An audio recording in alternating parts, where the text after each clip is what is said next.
Hi, I'm Charlie, and this is an FPP short. Well, might be long today. I got a good friend here, John Creed, Mr. Creed's Lights, and he built a dipole for me, and we're going to show you guys how to do it. John, how long have you been doing Christmas lights? What got you into it?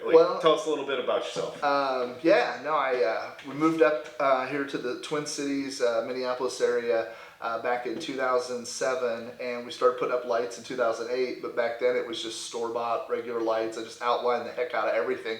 And then little girl down the street was always telling her mom, we get some really cold weather up here, so like negative 20 degrees, and she's telling her mom, hey mom, I want to go down the street and see Mr. Creed's lights. And literally when she told me that in the spring, her mom and I were on the HOA together.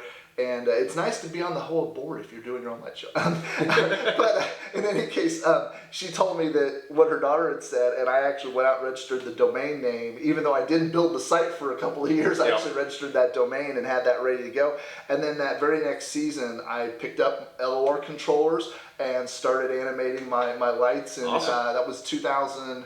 I guess that was 2014 when we started with the LOR stuff. And then after doing that for several years, I guess it was 2020 when I started switching over to Pixels, and then 2021 switched over to X Lights from the LOR software, and nice. Been running Pixels from there. Awesome. Yeah. Awesome. John, what are we doing today? Well, I think after the Mini was last May, and I think you were teaching class at the same time I was doing the build, we're going to actually finish Charlie's build of the DiPole Antenna finally. I never got a chance to do it. I was actually taking pictures of everything going on at the time, so I never got a chance to build mine. John offered to come down and help me build it, so I said, why not? What do you want? We're going to be building a DiPole antenna today. There we go. So we'll build this to your frequency 97.5, but we'll put a link to the document. It's got a complete parts list, complete breakdown of how to do this, including step-by-step. So if you miss anything, hit the link and take that parts list with you to the hardware store, to Amazon, and you can get most of this stuff either your local hardware store, Amazon, or a combination of the two. Why are we building a dipole antenna?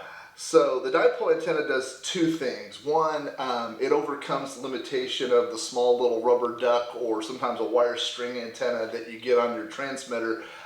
Mostly those give you minimal range, and they work best outside, which is not where you typically want to have your transmitter necessarily out in the open.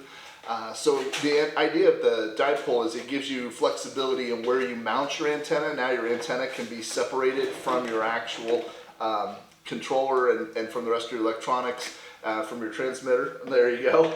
Yep. And the other reason is you get a lot more range out of it. And so with range comes clarity. And what I mean by that is there's a certain amount of range that you'll get out of an antenna before you'll start to get fringe, you'll get static, and you can get other effects in the sound. So if you bump your signal out a bit further than your listening audience, now they're sitting in the sweet spot, and people that aren't watching your show are in the fringe where it might have static. So it's always good to go a little bit farther. I know people are always worried about the FCC coming after them, but the reality of it is no one here is going to try to go for 5 or 10 miles. We're talking about the difference between, I think the farthest I got at my house was having my antenna inside on a second story bedroom facing the front. I've got up to a half mile on a perfect day. But again, that means my viewing audience that's within a few hundred feet are sitting in a really sweet zone and have really clear audio. Awesome. Yeah, and the other benefit of this is I don't necessarily need it outside in a direct path. Is I can mount it in my garage and I should be okay. Right, yeah. Awesome. I mean, a couple rules of thumb, mount it as high up as you can, but it all has to do with distance. Charlie, you're pretty close to the street, so you're not going to have any trouble. If you have a really long property, then you might want to go up higher with your antenna, second story bedroom, or on top of, mega tree, whatever. But everybody's situation is going to be a little different with that. But you mount it vertically as high as you can. Do not install it upside down or sideways. That will negate a lot of the building of what this does. Awesome. So what do we got here for parts? Well, the parts list is pretty simple. You can use almost any wire that you want. I find that the solid core thin gauge, solid core wire, and I like to just strip the sheeting off to make it a little easier to work with. Or you can buy it bare copper as well. I find that this works just fine, but you can really use anything. You can. There was a guy, it was a ham radio operator, who tested all kinds of wires. They even tried razor wire and like barbed wire, and you can transmit with anything. Trust me. They did a massive test. But like I said, this is just easy. You can use stranded wire, but again, you want this inside the tube to kind of be suspended. So having a little stiffness to the wire is a good thing. So that's the first thing, is some just regular copper wire. We've got two different sizes of spade to connect on either end of the wire. We've got a little short distance of some RG6 cable. This will go inside to help carry the signal to the end. A couple of zip ties. These will come into play along with these fender washers that'll help suspend the wire inside. And then, and of course, all good light show projects must have zip ties. That's amazing. And I added something to be another good light show guy. Is I found that you need a piece of non-conductive material that is about 1 inch tall, and it turns out that your average pixel strip is actually really good. Awesome. But you can use a little piece of wood, little piece of plastic, literally anything that just doesn't conduct electricity. And this is just, again, to help be a center point to hold the wire inside when we go to set it up. Awesome. And then we've got a choke, which is a filter. This will just help keep any noise off of our line. A couple of nuts and bolts, small 832, really small 3/4 inch 832, really small guys with the nuts. And then this is the magic that I'm adding. This is what's really new and different to this build versus others. Some of you that are probably our age might recognize this as what was used to hook up Atari 2600s back in the day to your television when they only had flat wire leads coming in. And as it turns out, these are called balins or transformers. And the key to this part here, you can get this off Amazon, is you want to make sure that if you put resistance on the center connector, that it only measures resistance on one lead and not two. I actually ordered a couple different types of these. They looked identical in their description, but one type, when you measured resistance, it came out on both wires, and I honestly don't understand how that works, because technically there should always be separation, but you just make sure that get the one in the parts description, or if you have some laying around somewhere, test it out. Make sure that the outer and the inner wire come out on the separate leads and that they don't cross inside. So that's the magic. This here prevents the most annoying step of previous builds, which was the necessity to cut one end off of the coax and strip it back and keep the outer jacket and the inner wire from touching while crimping on crimpers. And anyway, it just got really involved. A lot of people would solder.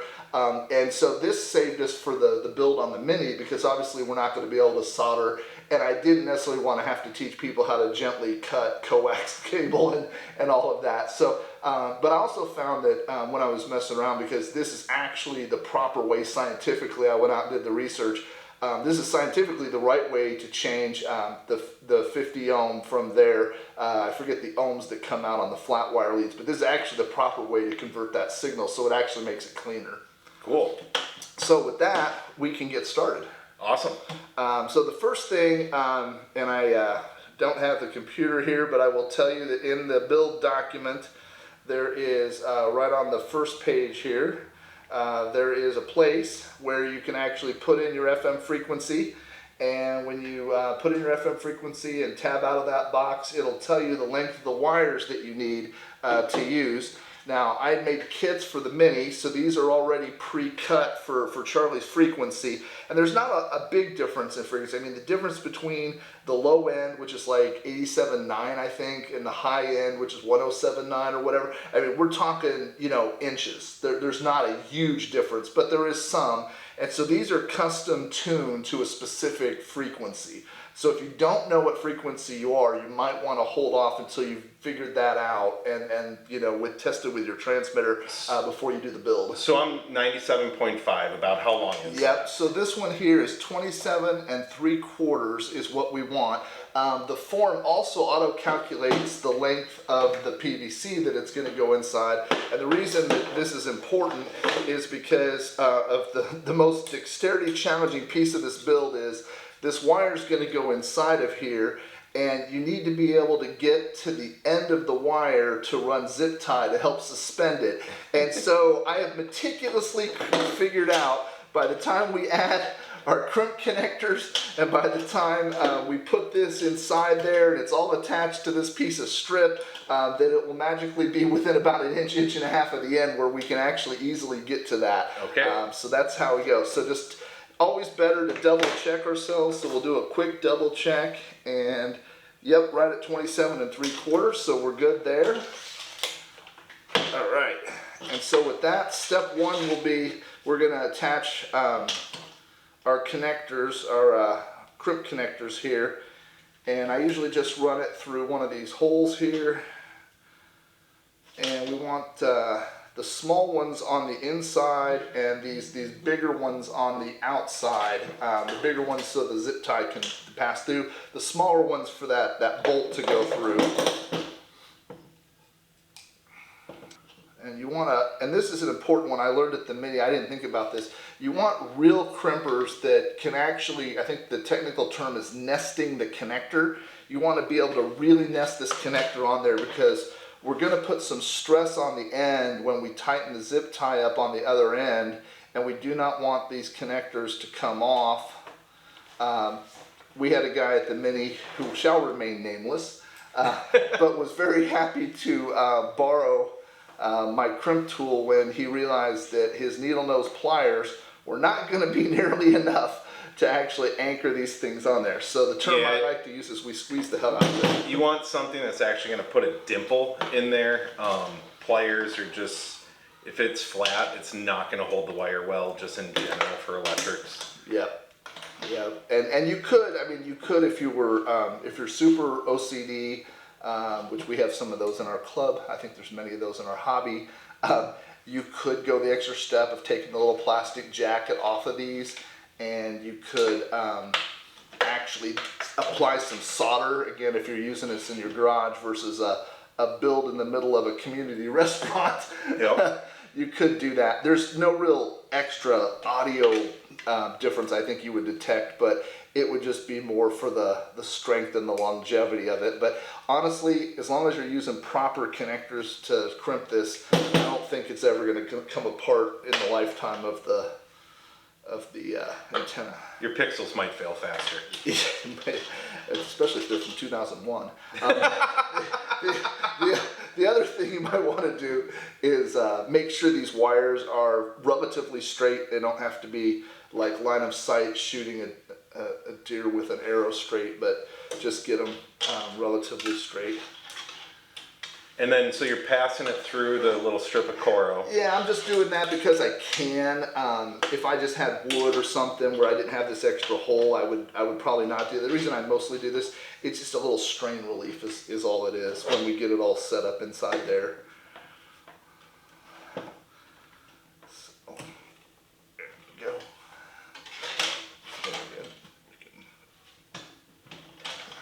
That's a nice set of crimpers and cutters there. Yeah, this is actually those I think it's the GB brand or whatever, the okay. Gerber, Gardner and Bender or whatever. I think that's what these are, but yeah, I like these. Squeezing the holy heck out of it, and that's because this is one of the most frustrating parts. You don't want to get, you know, deep into your build and then have one of these pop off. That will cause you to utter 4-letter expletives. So. Now our next step is we want to make sure that these are anchored down to our non-conductive material, and that's where we will use our nuts here, our bolts. And, oh, I see what you're doing. Yeah, I hope that I pre-drilled these. I did a little bit of drilling when I... if you need a drill or anything. Yeah. I got unibits on a drill right up there ready to go. Okay, let's see if we can just get that started in there. And this is what I get for maybe using the world's smallest connectors on this, but there's a reason. There we go. Remember these being quite that tight.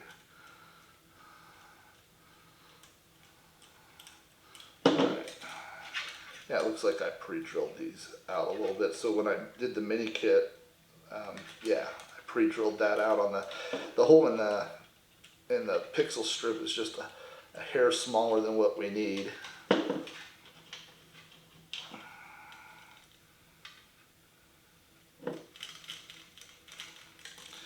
so now what we're doing is we're just kind of getting that nut close as we can, and then we want to slide one of these forks here that's on the spade end of the transformer here, and we slide that up underneath, and then we're gonna bolt the whole thing together here.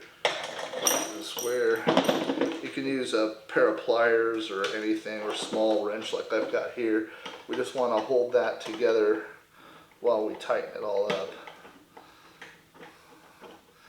And this is important connection again to be tight, so that we don't want the transformer to fall off the antenna wire.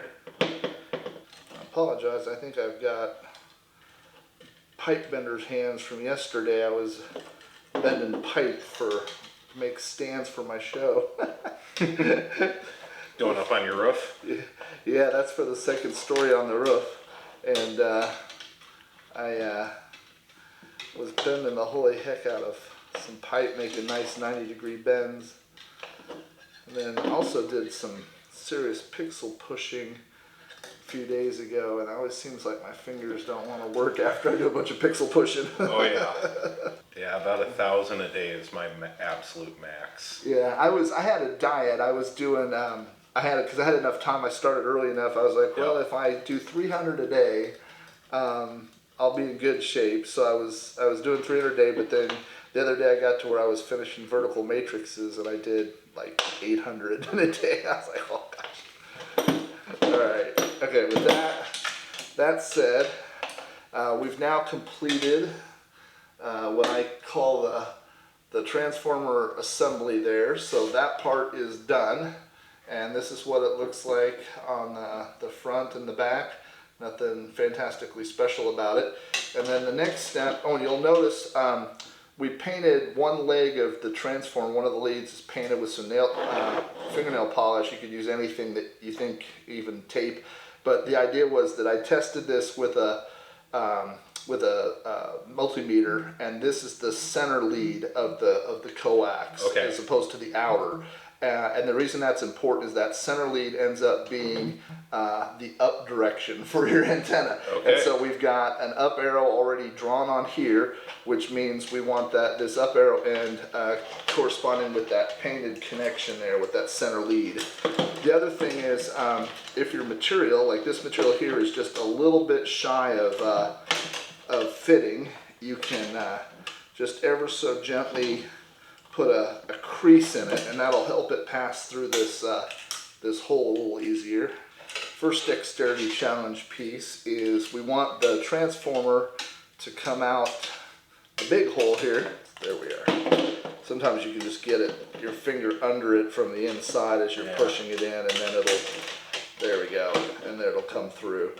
And so now, again, if we were to look inside of here, we've got just a double check. This is, again, kind of an important point, but looking at that, there's the pink label, and it's matching the up arrow, so we've done that in the right order, which is good for later here.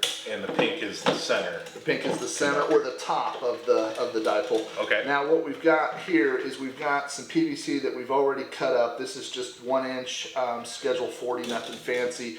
Again, the length of this was already from the instruction document, and so I think this was like 29 and some change when your wire was about 27 and change. Yep. And some of that is because it's going to recess about 3/4 of an inch there, and there's also going to be a recess when we put the end caps on. So a little bit of rocket science trying to get this to match up here, and we'll see how this goes. Oh, and since we are going to glue this, we should probably skip the primer. You want?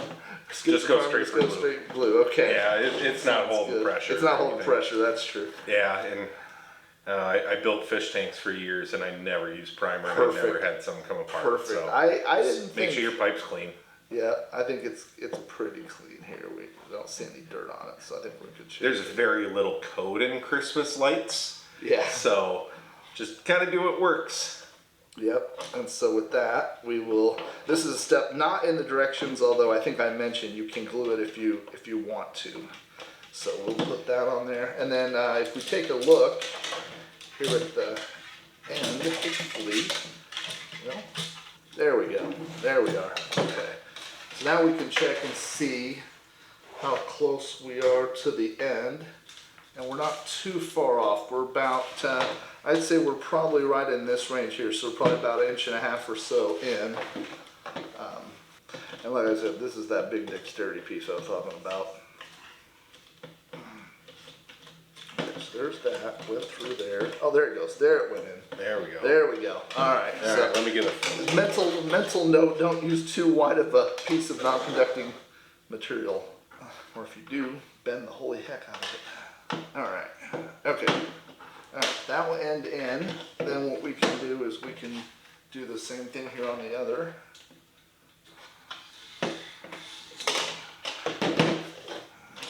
This is not uncommon if the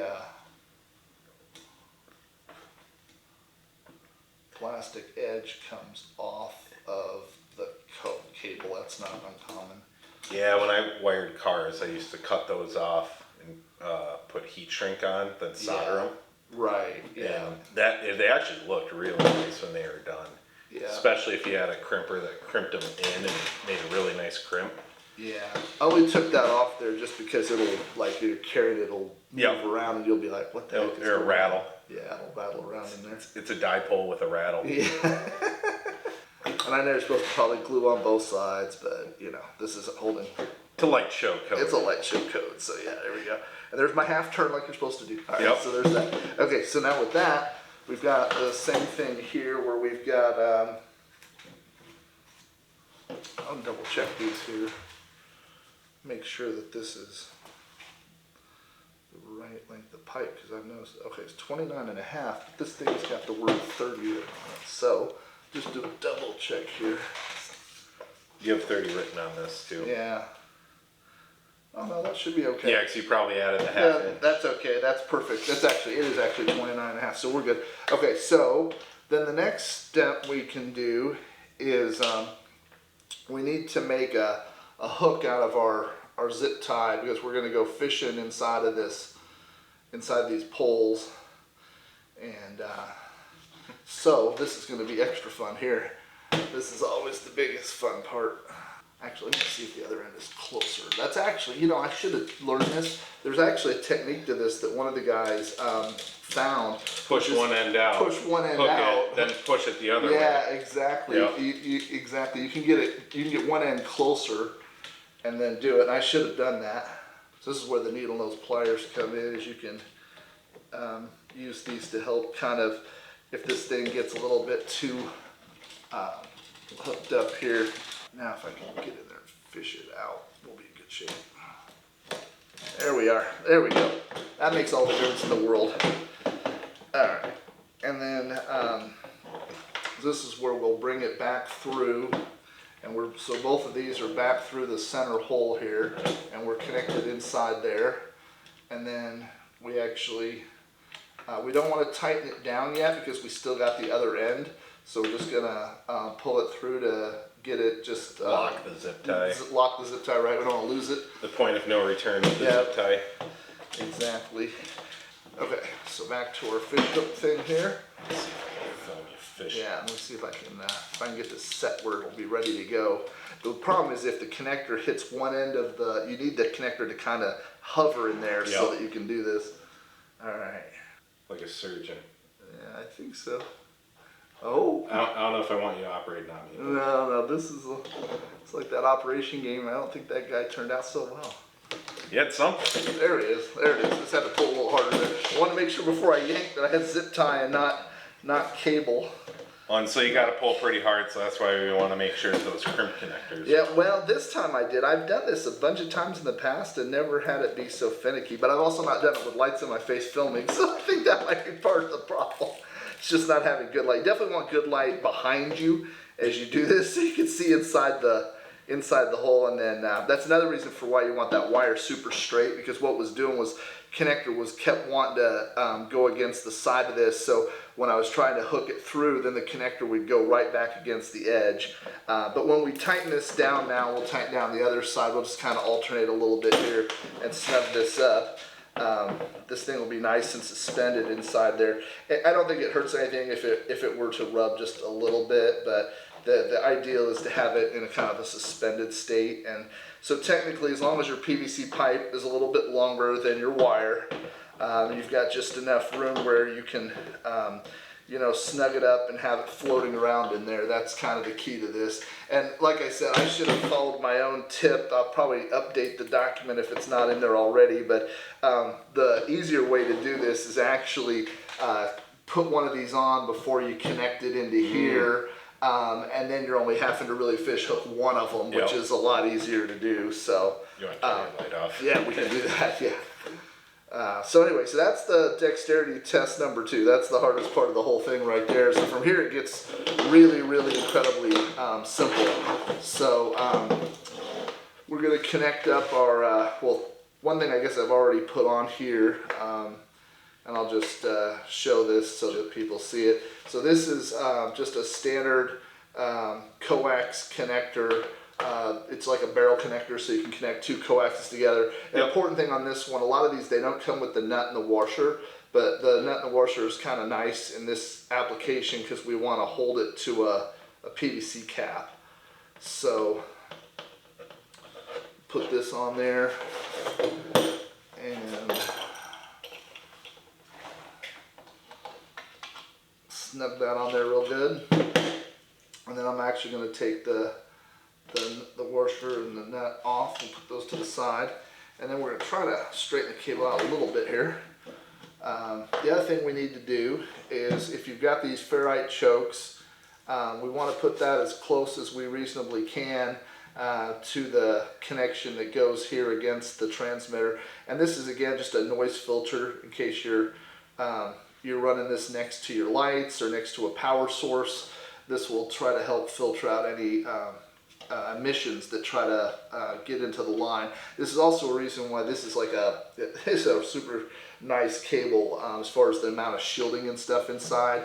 It's like, you know, you don't want to go through this fishing expedition with zip ties for nothing here. Right. So this is a way to keep that transmission signal pure. So all right, so now we've got basically the lead connected, and now what we're going to do is basically build. We know that this arrow represents the top of the antenna, so I'm just going to kind of flip this around, and this will be the top, and then this will be a connector arm.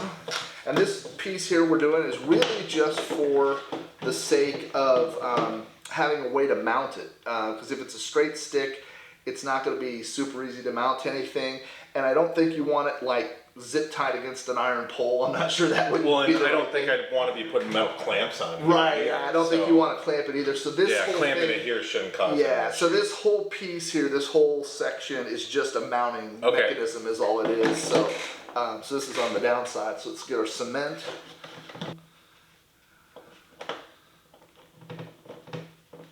Try to make sure that is flat to the table there. Okay, and then next piece. Bump that. I'm not quite done, but I don't want to bump it either. Alright, okay, good. So that comes out the end. So, alright, you want it. Okay, here we go. Good form, good form. There we go. Oh, leaking a little bit there, but not too bad. Alright, not too bad. Alright, so there's that. And then, let's see here, I'll make sure that that'll be fine. There we go. Alright, so now we've got this hole here, or this cap. I did those rounded caps, which are what you get at most of the hardware stores for the ends here. We'll put these on the ends, just decorative and to keep water out more than anything in case you're using it outdoors. This is more of a furniture grade cap. I think I got this off Amazon or wherever, just flat, so it's a little easier to screw this down to. So what we're doing here is We're putting that in there, and then we're using our washer and our nut once again. Maybe, if my fingers behave here. All right.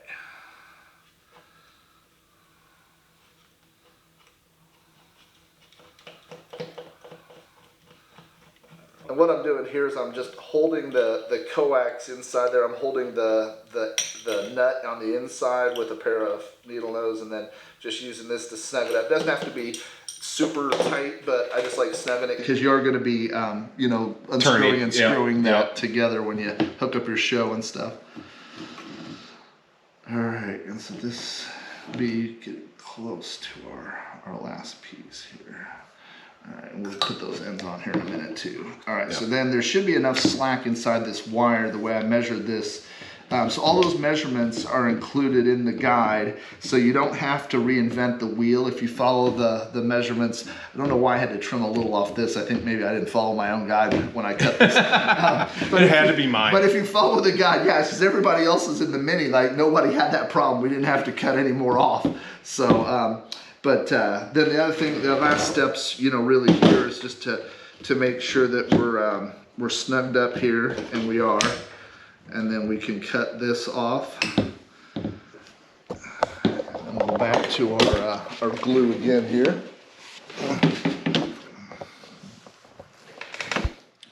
And the glue is optional. You can also put it together and use screws. I've done that before.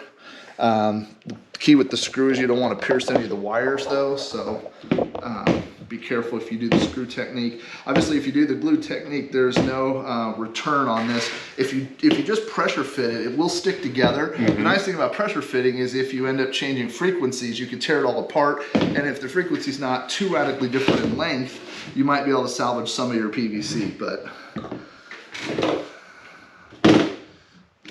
mostly when you do this, it's a one and done. There's not too much you can recycle except maybe the transformer inside and the choke. You can always take a heat gun on these fittings and actually loosen them up enough that you can get them apart. Okay, that's good to know. It's hit and miss how well they seal after, but if you're just doing pressure fitting after that, or for this application, they'll go in, you can glue them, they aren't coming out. They might not hold water, but I mean, they at least water under pressure. All right, and there we go. A little bit of work there. That is the DiPole.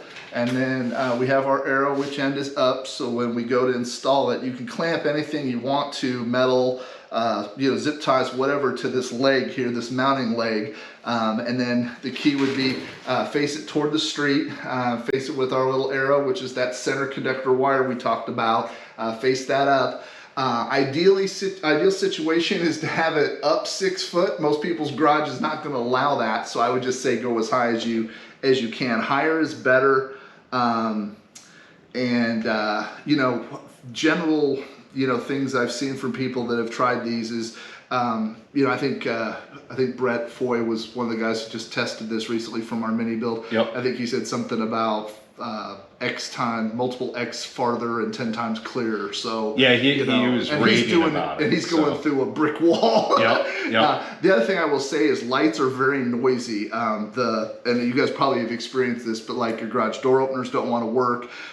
So there's a tremendous amount of EMI and RFI that comes off those lights. So having the antenna behind your lights, like inside of a garage that has outlines or a big matrix on it, it will impede performance, but the idea is this should be a lot better than the rubber duck antenna that you have on your normal transmitter. The other thing in the guide that you'll see is there's a couple recommendations to the more common connectors. Since we've got coax here, you're going to want to use RG6, again, good quality RG6 cable to run to your transmitter, however far that is.